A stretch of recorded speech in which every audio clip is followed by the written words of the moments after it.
Sementara itu, Desa Adat Penarungan, Kecamatan Mengwi, Kabupaten Badung memiliki segudang potensi yang dapat dikembangkan sebagai sumber ekonomi masyarakat setempat.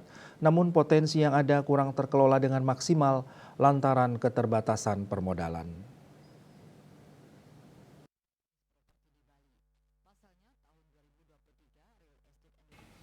Bendesa Adat Penarungan Imade Widiade saat ditemui tak menampik adanya potensi ekonomi yang dimiliki Desa Adat Penarungan, khususnya di bidang pariwisata.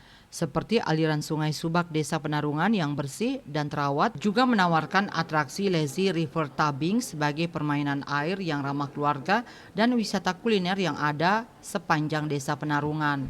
Penarungan memiliki banyak potensi khususnya di bidang pariwisata, subak, seni, budaya, kuliner, dan mata air di Taman Beji Palu yang tak asing lagi bagi masyarakat. Hanya saja di desa adat kekurangan permodalan dalam mengembangkan potensi.